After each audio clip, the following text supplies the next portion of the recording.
Hello friends, lucky institution of professional studies के YouTube channel पर मैं नरेश भाटी आपका स्वागत करता हूं। आज हम लोग मैथमेटिक्स का एक बहुत ही इजी और सिंपल टॉपिक मैट्रिक्स डिस्कस करने वाले हैं। पूरी मैथमेटिक्स में 11th क्लास से लेकर हायर क्लासेस तक मैट्रिक्स को पढ़ाया जाता है, क्योंकि मैट्रिक्स की एप्लीकेशन हर जगह होती है।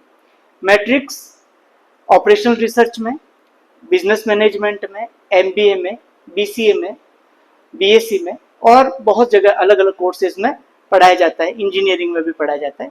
मैथमेटिक्स की बहुत सारी प्रॉब्लम्स जो बहुत कॉम्प्लिकेटेड होती है, उनको हम मैट्रिक्स में बड़ी सिंपल तरीके से कन्वर्ट करके सॉल्व कर सकते हैं। तो चलिए आज हम लोग बात करते हैं मैट्रिक्स के बारे में। आज हम मैट्रिक्स में डिस्कस करेंगे इंट्रोडक्शन ऑफ मैट्रिक्स, मैट्रिक्स की डेफिनेशन क्या है, टाइप्स ऑफ मैट्रिक्स, कौन कौन सी टाइप्स की मैट्रिक्स होती हैं, और उसके बाद लास्ट में हम डिस्कस करेंगे कि मैट्रिक्स की एप्लीकेशन कहाँ कहाँ होती है और किस तरीके से मैट्रिक्स को यूज लेते हैं। तो चलिए सबसे पहले हम बात करते हैं मैट्रिक्स की डेफिनेशन की।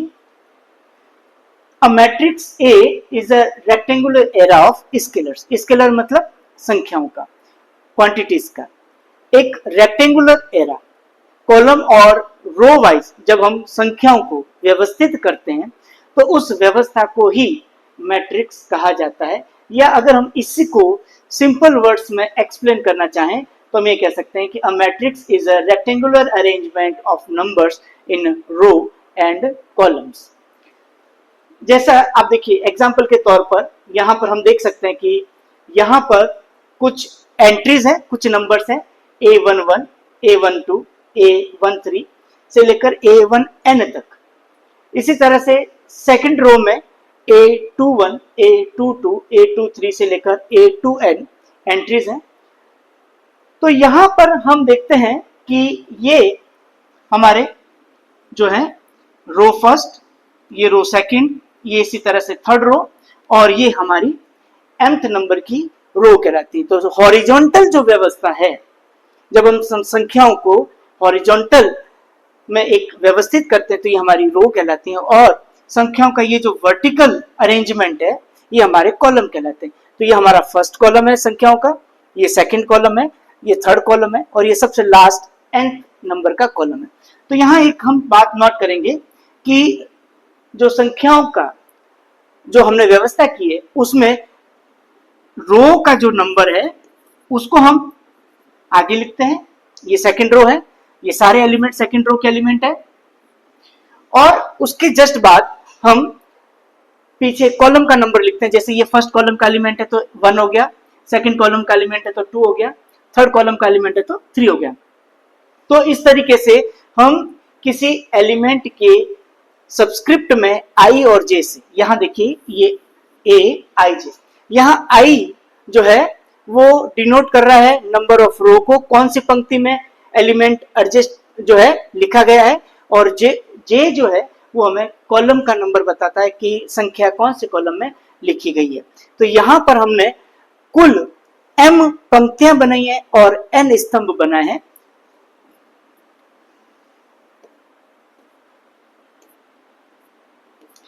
n कॉलम्स है हमारे यहाँ पर, और m जो है 1 2 3 से लेकर m रो है, और 1 2 3 से लेकर हमारे पास में n कॉलम्स हैं। तो हमने यहाँ पर आप देख सकते हैं कि कैसे बड़ी आसानी से संख्याओं को एक रेक्टेंगुलर फॉर्म में अरेंज किया है। ये ए आई जे शॉर्ट सिंपल कह सकते हैं हम किसी भी एंट्रीज को लिखने के लिए। तो ये कहलाती है एंट्री, कौन से नंबर की रो या कौन से नंबर के कॉलम में है ये नीचे ए आई और जे के यहाँ पे लिख के बताया जा सकता है। जैसे यहाँ पर लिखा हुआ है 2 2 2 3 3 2 A32 का मतलब है कि ये एंट्री है थर्ड रो के सेकंड कॉलम की। तो हम यहाँ पर इस तरीके से इनको बताते हैं और इसलिए हमारी एंट्रीज कहलाती है। ये m इंटू n जो है वो मैट्रिक्स का ऑर्डर कहलाता है। देखिए यहाँ पर टोटल हमने m रो और n कॉलम्स बनाए, तो इनका जब मल्टीप्लीकेशन होता है ये हमारे मैट्रिक्स का ऑर्डर कहलाता है। ठीक है, चलिए आगे बढ़ते हैं। टाइप्स ऑफ मैट्रिक्स की हम बात करेंगे कि कौन कौन सी टाइप्स की मैट्रिक्स होती है। तो सबसे पहले हम बात करेंगे सिंगलटन मैट्रिक्स की। एक ऐसी matrix, a matrix which has only one element or one row and one column is called singleton matrix। एक ऐसी मैट्रिक्स जिसमें केवल एक ही अवयव होता है, एक ही एलिमेंट होता है, एक ही एंट्री होती है, तो उसको हम सिंगलटन मैट्रिक्स कहते हैं।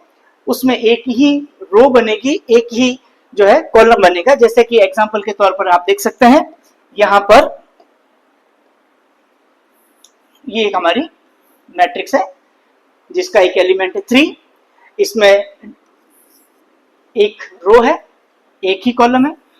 वर्टिकल अगर हम देखें या हॉरिजॉन्टल भी अगर हम देखें तो एक ही रो और एक ही कॉलम है।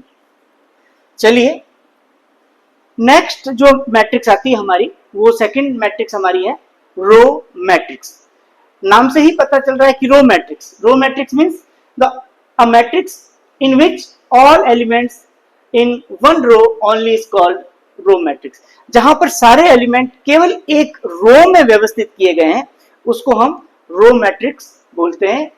जैसे कि यहां पर आप देख सकते हैं कि हमने एक एग्जांपल के तौर पर एक मैट्रिक्स लिखी है जिसमें 3 एलिमेंट है और तीनों एलिमेंट को एक रो में लिखा गया है।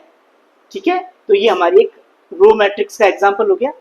नेक्स्ट है कॉलम मैट्रिक्स। कॉलम मैट्रिक्स क्या होती है? बिल्कुल रो मैट्रिक्स की तरह, जिसके सारे ही एलिमेंट्स जो हैं वो केवल एक कॉलम में व्यवस्थित किए जाएं, वो हमारी कॉलम मैट्रिक्स कहलाती है। जैसे यहाँ पर देखिए, ये एक एग्जांपल है जिसके अंदर हमने नंबर्स को एक कॉलम में अरेंज किया है। इसमें नंबर ऑफ रो कितने भी हो सकती हैं, बट कॉलम आपका एक ही है। इसी तरह से नंबर ऑफ रो मैट्रिक्स की अगर हम बात करेंगे तो उसमें कॉलम कितने भी हो सकते हैं, लेकिन रो जो है वो एक ही होती है। नेक्स्ट जो है बात करेंगे जीरो मैट्रिक्स या नल मैट्रिक्स किसको कहा जाता है। जीरो मैट्रिक्स या नल मैट्रिक्स का मतलब अ matrix which have all elements zero is called zero या नल मैट्रिक्स, जिसके सारे ही एंट्रीज जीरो हैं। जैसे ये हमारे पास में 3/2 की मैट्रिक्स है। यहां पर आप देखिए, ये मैट्रिक्स का ऑर्डर कहलाता है जो हमने यहां लिखा है। इसके अंदर हमने 3 रो बनाए हैं, रो 1, रो 2 और ये हमारा रो 3, और 2 कॉलम है C1 और ये C2, ये 2 कॉलम है। तो 3 into 2 इसका मैट्रिक्स का ऑर्डर है, बट सारे ही एलिमेंट इसके जो हैं वो जीरो हैं, तो ये एक जीरो मैट्रिक्स का एग्जांपल हुआ। नेक्स्ट हम बात करेंगे स्क्वायर मैट्रिक्स। स्क्वायर मैट्रिक्स क्या होती है? स्क्वायर मैट्रिक्स की बात करें तो एक ऐसी matrix, a matrix which have numbers of row same as number of column, या हम ये कहें जिसमें इक्वल नंबर में रो और कॉलम होती है, उसको हम क्या कहते हैं? स्क्वायर मैट्रिक्स कहते हैं। तो स्क्वायर मैट्रिक्स जिसमें नंबर ऑफ रो और नंबर ऑफ कॉलम दोनों सेम होते हैं, ये हमारी स्क्वायर मैट्रिक्स का एग्जांपल है। जैसे आप देख सकते हैं कि यहाँ पर एक 3/3 जिसके अंदर नंबर ऑफ रो और नंबर ऑफ कॉलम दोनों ही 3 हैं, ये हमारी एक 3/3 की स्क्वायर मैट्रिक्स होगी। अगला जो है टाइप मैट्रिक्स का, वो है डायगोनल मैट्रिक्स। डायगोनल मैट्रिक्स क्या होती है?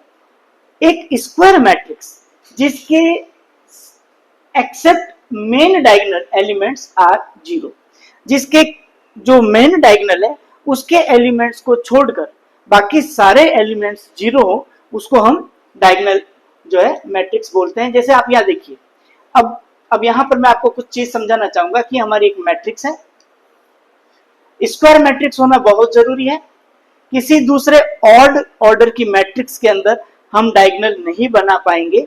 जैसा कि आप देखिए, अगर मैं यहाँ पर A11, A12, A13, A14, A21, A22, A23, A24, ये अगर मैं 2/4 की अगर कोई मैट्रिक्स लेता हूं तो इसमें मैं डायगोनल नहीं बना सकता, क्योंकि डायगोनल का मतलब होता है टॉप कॉर्नर से आपके बॉटम जो है राइट कॉर्नर तक को मिलाने वाले सारे एलिमेंट्स। तो जैसे हमारा यहाँ पर A11, A12, A13, A21, A22, A23, A31, A32 और A33। यहां पर ये जो एलिमेंट्स है, यहां इस कॉर्नर से लेकर आपके राइट जो है बॉटम कॉर्नर तक के जो एलिमेंट्स को मिलाने वाला ये एलिमेंट्स जो है ये डायगोनल एलिमेंट्स कहलाते हैं। इसको हम बोलते हैं प्रिंसिपल डायगोनल। वैसे स्क्वायर में दो डायगोनल होते हैं, हमें पता है कि एक डायगोनल ये भी होगा, ये इस डायरेक्शन ये भी डायगोनल है, बट इसको हम सेकेंडरी डायगोनल बोलते हैं। और ये जो है हमारा इस डायरेक्शन का ये जो डायगोनल है, इस डायगोनल को हम मेन डायगोनल या प्रिंसिपल डायगोनल भी बोलते हैं। इसको हम मेन डायगोनल या प्रिंसिपल डायगोनल भी बोलते हैं। तो हमारा कंसर्न जो है, जब हम एक स्क्वायर मैट्रिक्स में डायगोनल मैट्रिक्स की बात कर रहे हैं, तो केवल डायगोनल्स के एलिमेंट्स की बात यहां की जा रही है। तो वो डायगोनल के एलिमेंट्स जो हैं वो हमारे ये वाले डायगोनल है। प्रिंसिपल डायगोनल के एलिमेंट जो है, इनको छोड़कर बाकी सारे एलिमेंट्स क्या हैं, जीरो होने चाहिए। तो इसके अलावा बाकी सारे एलिमेंट्स हम देखेंगे कि ये सारे क्या हैं, जीरो हैं। तो इस तरह की मैट्रिक्स को हम डायगोनल मैट्रिक्स बोलते हैं।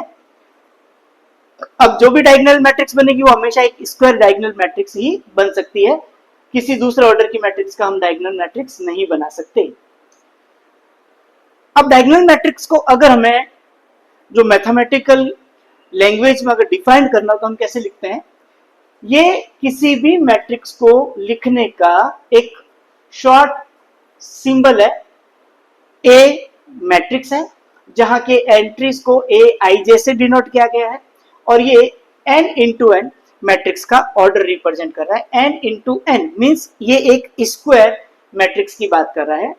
अब आप देखिए यहां पर एंट्रीज जो है for all i is equal to j की बात की जाती है। जैसा कि अभी हमने थोड़ी देर पहले देखा था कि जब हमने एंट्रीज को 1 1 1 2 1 3 2 1 2 2 2 3 3 1 3 2 और 3 3, तो अब एक चीज यहां पर हम नोट कर सकते हैं कि ये जो डायगोनल के एलिमेंट्स हैं, ये जो डायगोनल के एलिमेंट्स हैं इसके अंदर i और j दोनों सेम होते हैं, 1 1 2 2 3 3। और अगर इससे बड़े आकार की बड़ी साइज की अगर मैट्रिक्स है तो 4 4 5 5 या उससे आगे भी हो सकता है। तो जहां पर भी i is equal to j लिखा जा रहा है, इसका मतलब वो डायगोनल एलिमेंट्स की बात की जा रही है जहां पर i और j दोनों सेम होते हैं, 1 1 2 2 3 3। बाकी जगहों पर हम देखेंगे कि i और j डिफरेंट वैल्यू एग्जिस्ट करते हैं। जैसे यहां पर i 1 है लेकिन j 2 है, यहां पर i 1 है लेकिन j की वैल्यू 2 है, क्योंकि हम नॉर्मली किसी मैट्रिक्स के एंट्रीज को i j से डिनोट करते हैं। ये i जो है वो रो के नंबर को रिप्रेजेंट कर रहा है और ये j जो है वो कॉलम के नंबर को रिप्रेजेंट कर रहा है।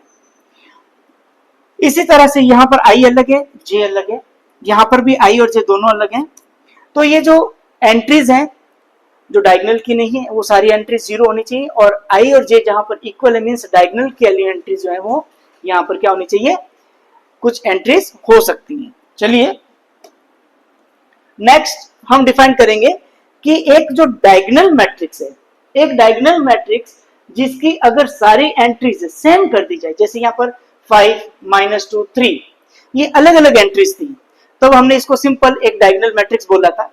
लेकिन अगर ऐसी ही एक डायगोनल मैट्रिक्स के अंदर अगर सारी ही एंट्रीज एक जैसी कर दी जाए, जैसे देखिए के के के, तो सारी ही डायगोनल एंट्रीज एक जैसी हैं, तो इसको हम बोलते हैं स्केलर मैट्रिक्स।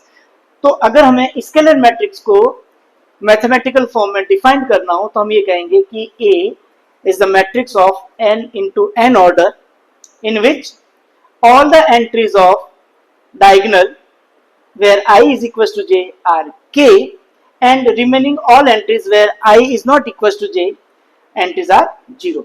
तो बाकी जहां पर i और j की वैल्यू डिफरेंट होती है वहां के एलिमेंट्स 0 हैं, और जहां i और j की वैल्यू इक्वल होती है मींस 1 1 2 2 3 3 ये डायगोनल की एंट्रीज जो है वो हमेशा तीनों सेम है।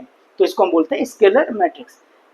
अब यही स्केलर मैट्रिक्स के बाद थोड़ा और आगे हम बढ़े और बात करेंगे यूनिट मैट्रिक्स या आइडेंटिटी मैट्रिक्स के बारे में। अब ये क्या होती है यूनिट मैट्रिक्स या आइडेंटिटी मैट्रिक्स? तो एक डायगोनल मैट्रिक्स जिसके जो एंट्रीज हैं, सारे एलिमेंट्स अगर 1 कर दी जाए, सारे एलिमेंट्स अगर 1 1 कर दिए जाए, सेम है 1 1 1 1 1, तो इस मैट्रिक्स को हम जो है आइडेंटिटी मैट्रिक्स बोलते हैं।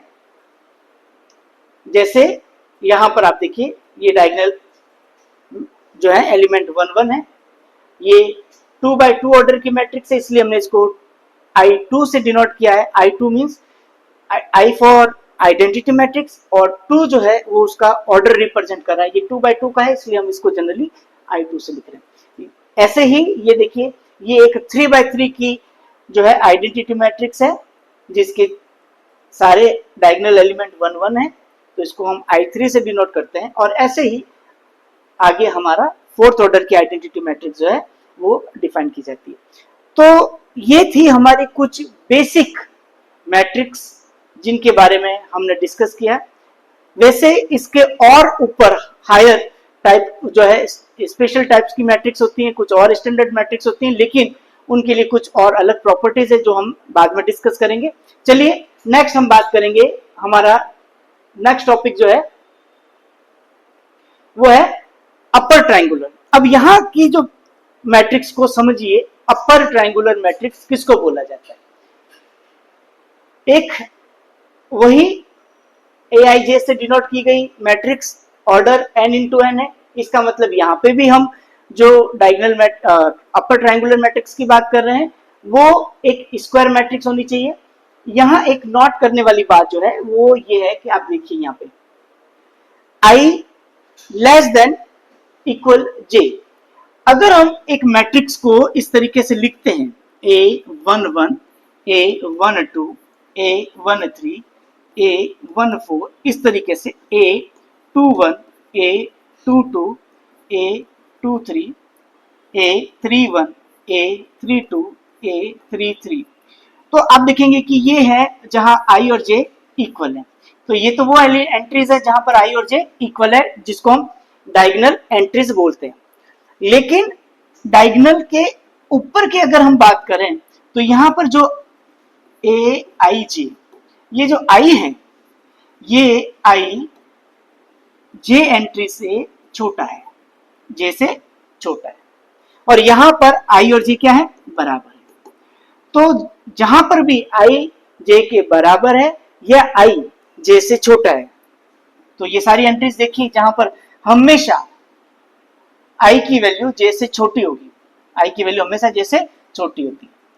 जैसे ये होगा आपका 2 4, ये आ जाएगा आपका 3 4, तो हमेशा I की वैल्यू J से छोटी होती, तो वहां पर कोई ना कोई एक एंट्री आपको मिलेगी।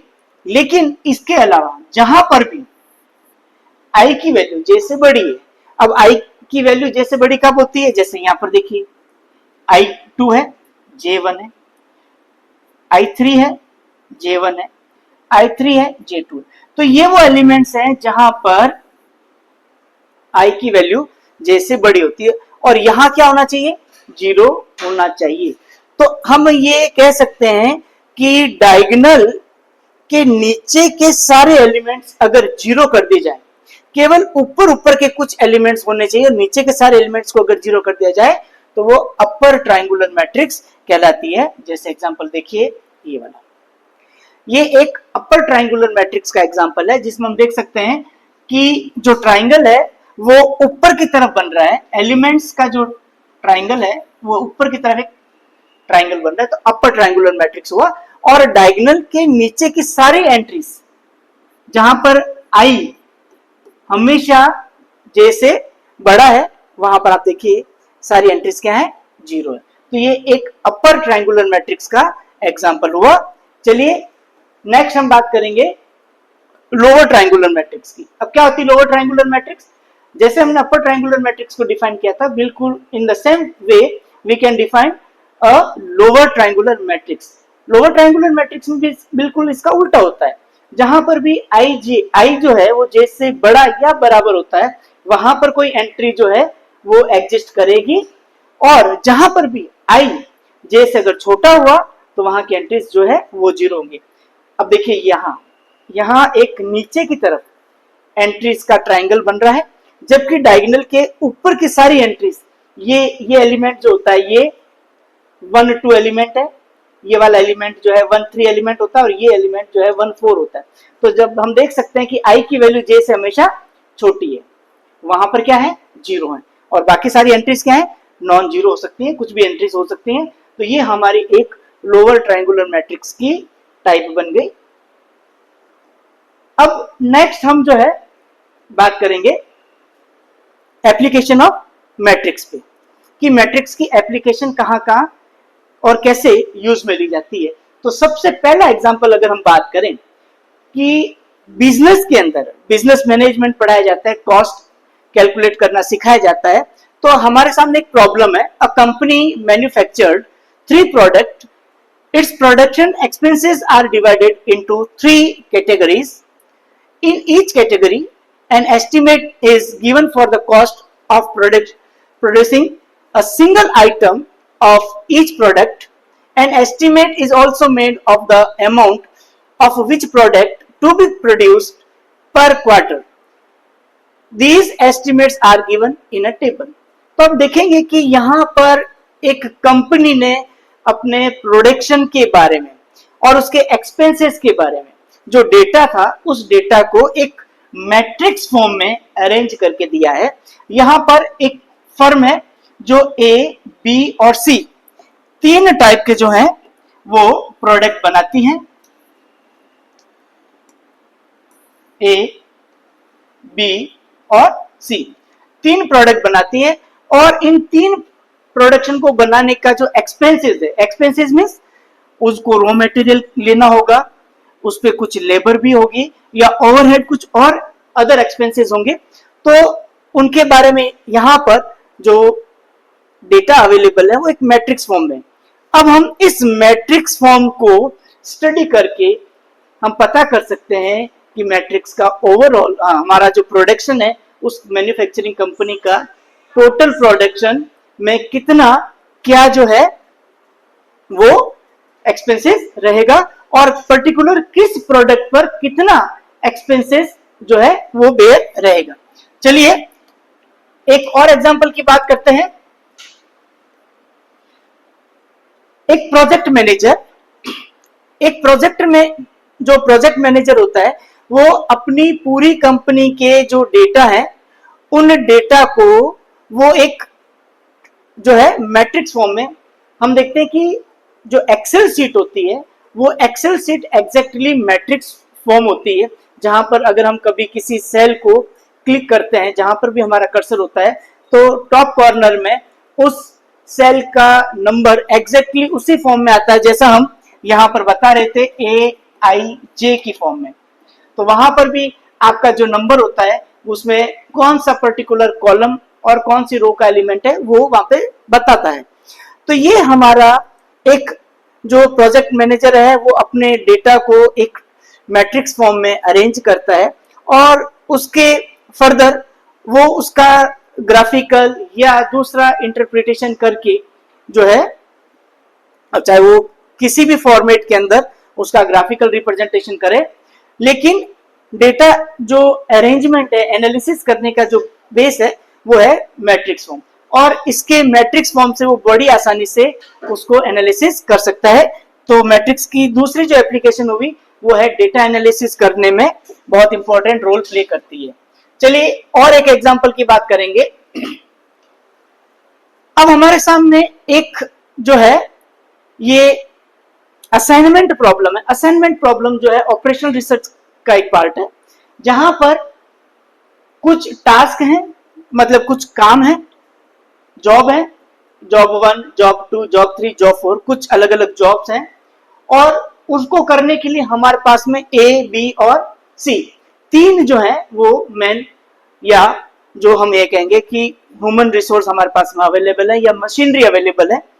तो इन 4 काम को करवाने के लिए इन 3 व्यक्तियों से हम कैसे ये अपने काम करवाएं। अब कौन सा आदमी किस काम को कितने टाइम में पूरा करता है, तो यहां पर ये जो है, a company has 4 task to be performed and 3 subordinates, the estimate of the time each subordinate would taken to be perform is given below. अब एक सबऑर्डिनेट मतलब एक काम करने वाला व्यक्ति, एक काम करने वाला व्यक्ति ए, अगर उसको पहला काम दिया जाए, फर्स्ट जॉब दी जाए, तो वो 9 घंटे में पूरा करेगा। अगर उसको दूसरी जॉब दी जाए तो वो 13 घंटे में पूरी करेगा। अगर उसको तीसरा काम दिया जाए तो वो 35 घंटे में, या अगर चौथा काम दिया जाए तो वो 18 घंटे में पूरा करेगा। मतलब ए आदमी को अगर इन चारों में से कोई काम अलग अलग दिया जाए तो ये 9, 13, 35 और 18 ये उसके काम करने का टाइम दिया हुआ है कि वो कितने कितने टाइम में उसको काम को पूरा करेगा। इसी तरह से बी जो व्यक्ति है, उस व्यक्ति के लिए अलग अलग काम जो दिए गए हैं, फर्स्ट, सेकंड, थर्ड और फोर्थ के लिए टाइम दिया हुआ है, और सिमिलर सी के लिए भी हमें टाइम दिया गया है।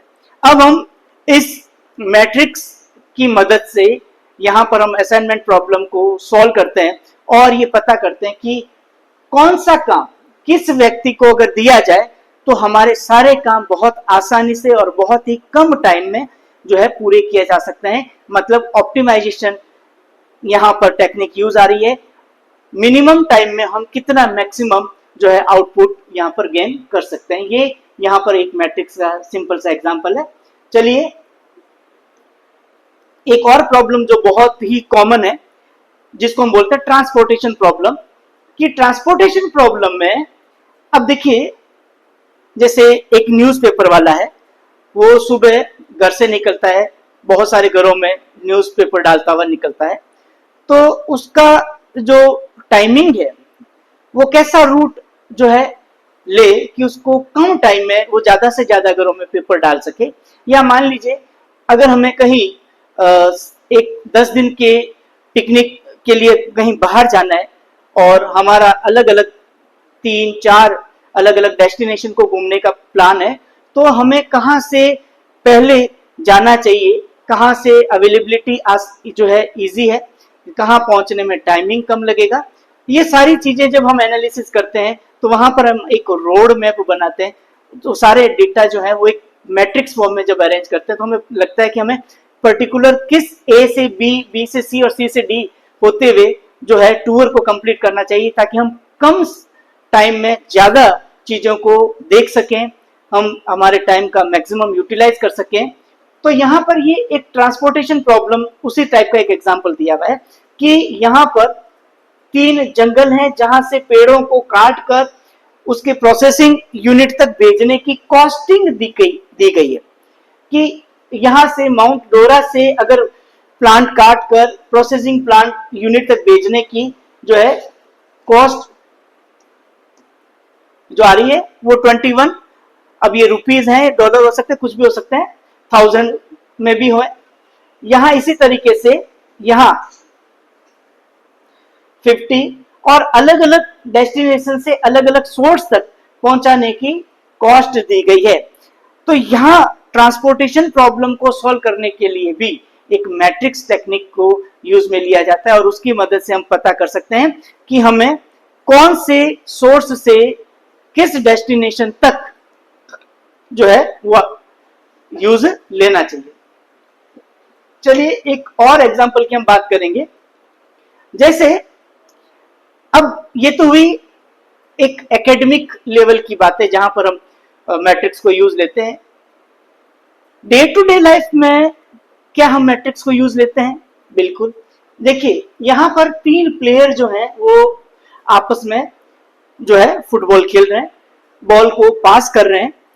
अगर किस ए, बी और सी व्यक्ति ने जो है बॉल किसको कितनी बार पास की, अगर इसको हमें एनालिसिस करना है, पता करना है कि हमने पूरे जो इवेंट में कैसे बॉल पास हुई एक से दूसरे से तीसरे में, तो उसको अगर हमें एक मैट्रिक्स फॉर्म में लाना है तो हम यहाँ पे ये कर सकते हैं कि मान लीजिए ये हमारा आर है, ये हमारा एम है और ये हमारा जेड है। ये 3 व्यक्ति आर, एम और जेड हैं। ये आर व्यक्ति खुद आर को एक भी बार बॉल पास नहीं करता है, 0।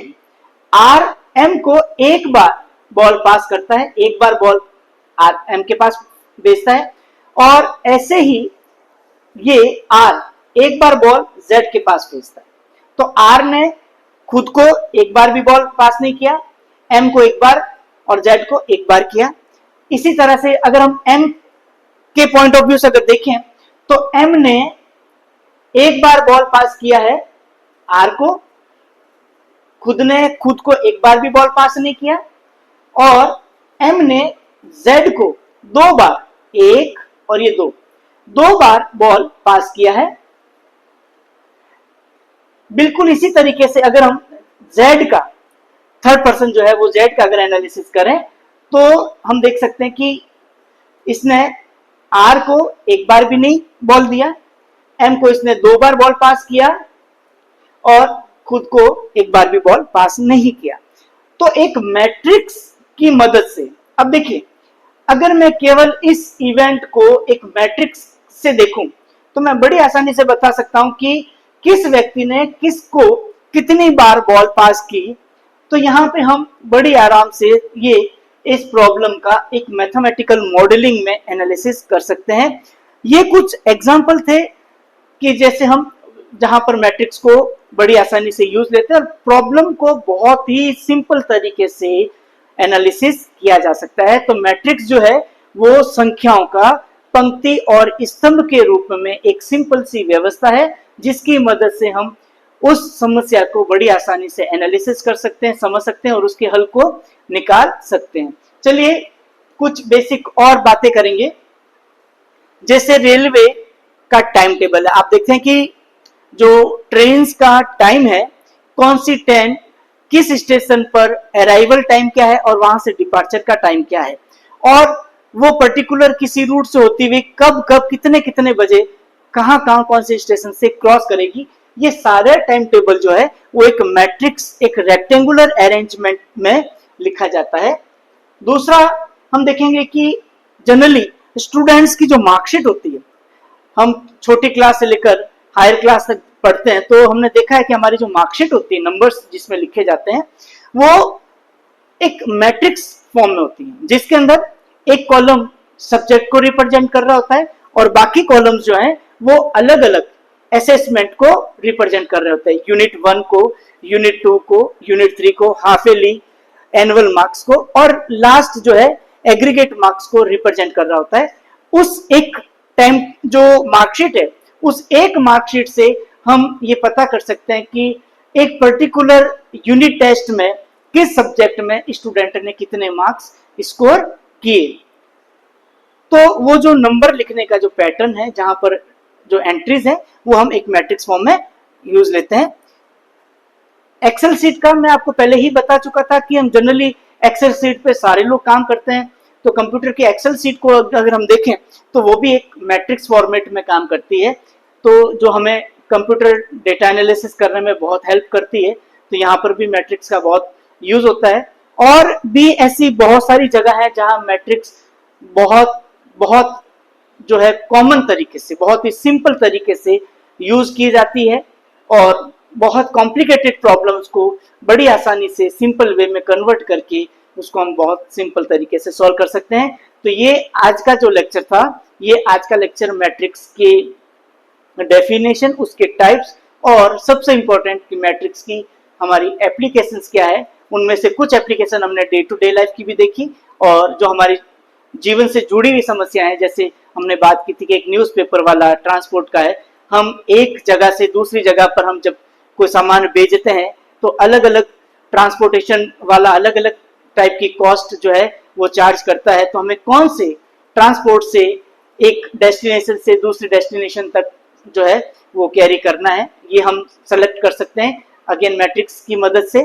तो ऐसे ही बहुत सारे एग्जाम्पल के साथ आज हमने मैट्रिक्स के बारे में बहुत इंटरेस्टिंग चीजों पे डिस्कस किया। थैंक यू, बने रहिए। नेक्स्ट लेक्चर में जब हम मिलेंगे तो ऐसी ही बहुत सारी इंपॉर्टेंट और मैट्रिक्स जैसी कुछ और बातों पे हम बात करेंगे। Thank you.